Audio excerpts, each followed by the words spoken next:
Okay, let's dive into this. ఈరోజు మనం ఎదురుచూస్తున్న అత్యంత కీలకమైన అంశం Basara IIT expected cut off 2026.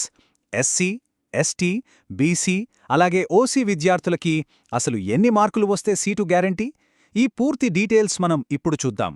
Basics అన్నీ పక్కన పెట్టి డైరెక్ట్గా రీసెంట్ డేటా ఆధారంగా అంచనాలు ఎలా ఉన్నాయో, కౌన్సిలింగ్ విధానం ఎలా ఉండబోతోందో డీకోడ్ చేద్దాం. వేలాది మంది పోటీపడే ఈ రేస్లో ఎవరికి సీటు దక్కుతుందో తెలుసుకోవడానికి గెట్ రెడీ. మనం ఈరోజు ఈ విశ్లేషణలో ఏమేం కవర్ చేయబోతున్నామో ఒక్కసారి త్వరగా చూసేద్దాం. ముందుగా అసలు టోటల్ సీట్స్ ఎన్నెన్నాయి, ఆ తర్వాత అందరూ వెయిట్ చేసే కేటగిరీల వారీగా expected cut offs, special category reservations ఎలా ఉంటాయి, కౌన్సిలింగ్ ఫేజెస్ ఎలా నడుస్తాయి, ఫైనల్గా అడ్మిషన్ ప్రాసెస్. ఇలా స్టెప్ బై స్టెప్ వెళ్దాం. సో దట్ ఏ కేటగిరీ వారికి ఏ సమయంలో వాళ్ల డీటెయిల్స్ వస్తాయో పక్కా క్లారిటీ వచ్చేస్తుంది. సో ముందుగా మన మొదటి అంశం వాట్స్ అవైలబుల్. అసలు మనకి అందుబాటులో ఉన్న మొత్తం సీట్లెన్ని? ఎగ్జాక్ట్గా 1500 బాసరా ఐఐటి క్యాంపస్లో అందుబాటులో ఉన్న మొత్తం సీట్ల సంఖ్య ఇది. మన తదుపరి లెక్కలు, సీట్ల పంపిణీ, కౌన్సిలింగ్ ఫేజులు అన్నీ కూడా కంప్లీట్గా ఈ ఒక్క నెంబర్ చుట్టూనే తిరుగుతాయి. వేలాది మంది స్టూడెంట్స్ తీవ్రంగా పోటీపడేది కేవలం ఈ 1500 సీట్ల కోసమే అని మనమెప్పుడూ గుర్తుపెట్టుకోవాలి. ఇక second and most important section, ఎవరికి అవకాశం దక్కుతుంది, category wise expected cut offs. ఇక్కడే అసలు ఫైట్ అంతా ఉండబోతోంది. అయితే ఒకటి, ఇవి అంచనాలు మాత్రమే, ఫైనల్ గ్యారంటీలు కాదని గుర్తుంచుకోవాలి. నౌ ఈ స్లైడ్లో ఉన్న డేటాని కాస్త జాగ్రత్తగా గమనించండి. ఓపెన్ కేటగిరీ ఓసీ వాళ్లకి 590 నుండి 595 మార్కుల మధ్య చాలా టఫ్ కాంపిటీషన్ ఉండబోతోంది. అవును, కాంపిటీషన్ చాలా టైట్గా ఉంటుందిక్కడ.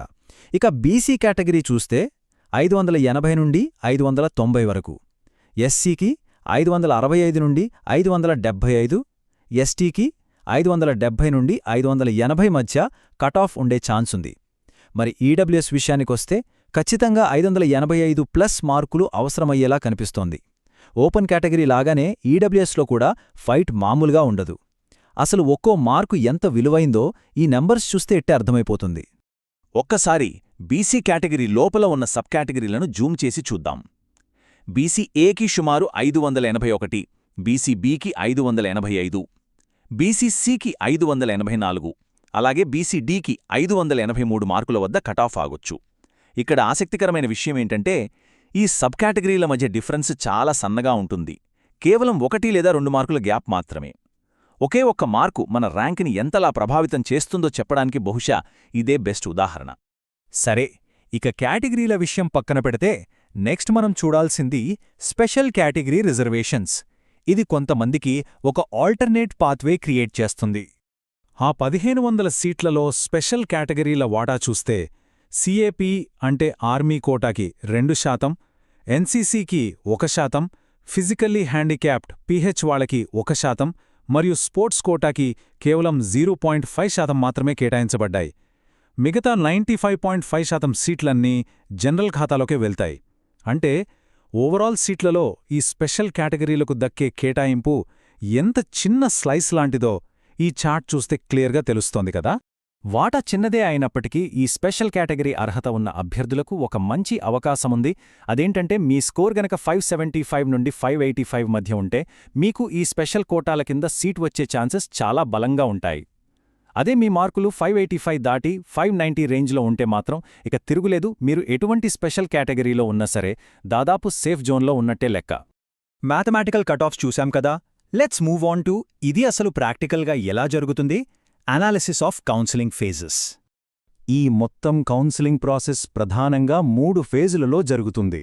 మొదటి లిస్టు నుంచి లాస్ట్ సీట్ వరకు ఈ టైమ్లైన్ ఇలా ఉంటుంది. ఫేజ్ 1లో ముందుగా ఇనీషియల్ మెరిట్ లిస్ట్ వస్తుంది.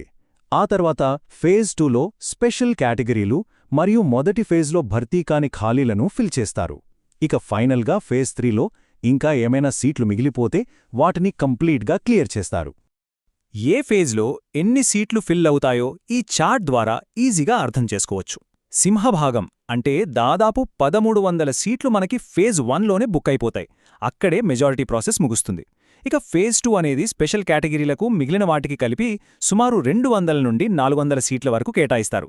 ఇక ఫేజ్ 3కి వచ్చేసరికి కేవలం ఒక 100 నుండి 150 సీట్లు మాత్రమే మిగులుతాయి. ఇక మనం చివరి ఘట్టానికి వచ్చేశాం. మెరిట్ లిస్ట్లో పేరు వచ్చిన తర్వాత ఎదుర్కొనే administrative process, the final step. Rank వచ్చేసింది కదా అని రిలాక్స్ అవ్వడానికి లేదు. ఇక్కడ క్రూషియల్ పాయింట్ ఏంటంటే డాక్యుమెంట్ వెరిఫికేషన్ దగ్గర చాలా జాగ్రత్తగా ఉండాలి. ఆన్లైన్ అప్లికేషన్లో మీరిచ్చిన డీటెయిల్స్, మీ ఒరిజినల్ సర్టిఫికేట్స్ ఈ రెండూ పక్కాగా మ్యాచ్ అవ్వాలి. అవి కరెక్ట్గా ఉంటేనే సీట్ కన్ఫర్మ్ చేసి వ్యాలిడ్ ఐడి కార్డ్ ఇస్తారు. అప్పుడే క్లాసెస్కి అటెండ్ అయ్యే ఛాన్స్ వస్తుంది.